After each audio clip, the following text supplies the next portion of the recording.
ओम नमो भगवते वासुदेवाय नमः। विष्णु पर्व 16वां अध्याय। इस अध्याय में हम जानेंगे श्री कृष्ण का समस्त यादवों से मिलकर उन्हें सम्मानित करने के लिए सभा में बुलाना। वैशंपायन जी कहते हैं, जन्मेजय तदंतर भगवान वासुदेव ने गरुड़ की पूजा और समादर करके उन्हें एक मित्र की भांति अपनाकर घर लौटने की आज्ञा दी। आकाशचारी पक्षी गरुड़ सत्कार पूर्वक जाने की आज्ञा पाकर भगवान जनार्दन को प्रणाम करके अपनी इच्छा के अनुसार ऊपर को उड़े। वे अपने पंखों की हवा से मकराल्य समुद्र को विक्षुब्ध करके बड़े वेग से पूर्ववर्ती महासागर की ओर चले। आवश्यकता के समय मैं पुनः उपस्थित हो जाऊंगा, ऐसा कहकर जब गरुड़ चले गए तब श्री कृष्ण ने अपने बूढ़े पिता वसुदेव का दर्शन किया। तत्पश्चात वे राजा उग्रसेन, भाई बलदेव, सात्यकी, काश्य देश में उत्पन्न हुए गुरु सांदीपनी तथा ब्रह्मगागर्य से भी मिले।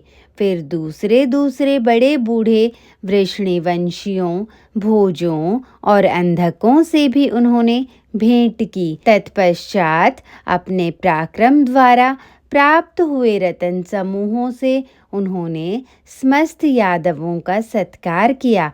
समस्त ब्रह्मद्रोही असुर मारे गए। अंधक और वृष्णिवंश के वीरों की विजय हुई तथा ये भगवान मधुसूदन युद्ध से सकुशल लौट आए। इनके शरीर पर कहीं कोई चोट नहीं आई है। इस प्रकार वे शुद्ध सोने के कुंडलों से अलंकृत तथा राज आज्ञा घोषित करने वाला चाक्रिक पुरुष भली भांति सम्मानित हो द्वारका के चौराहों और सड़कों पर राज घोषणा सुनाने लगा। तत्पश्चात विनयशील जनार्दन ने पहले गुरु सांदीपनी के पास जा उनके चरण छूकर फिर वृष्णिवंशी नरेश राजा उग्रसेन को प्रणाम किया।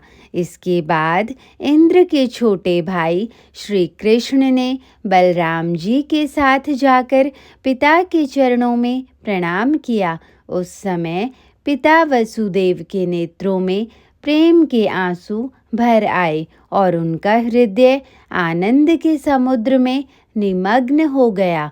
फिर शेष यादवों के पास जाकर उनका यथायोग्य सत्कार करके भगवान श्री कृष्ण ने सभी दशारह वंशियों के नाम लेकर उन्हें बुलाया। तब श्री कृष्ण आदि सब यादव उस समय उन सभी सर्वरत्न में दिव्य एवं श्रेष्ठ आसनों पर बैठे।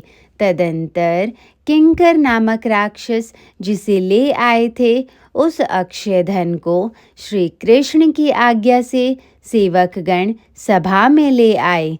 इसके बाद यदुकुल तिलक जनार्दन ने समस्त दशारहों का दुंदुभिनाद के द्वारा पूजन करते हुए उन सब का सम्मान किया। श्री कृष्ण की आज्ञा से वे समस्त यादव उस रमणीय सभा में प्रविष्ट हुए, जिसमें सदस्यों के बैठने के लिए आसन सजाए गए थे तथा जिसके बाहरी दरवाजे मणि और मूंगों के बने हुए थे। भरतभूषण वह शुभ सभा सब ओर से पुरुष सिंह यादवों द्वारा भरी हुई एवं सभी पदार्थों और गुणों से संपन्न थी।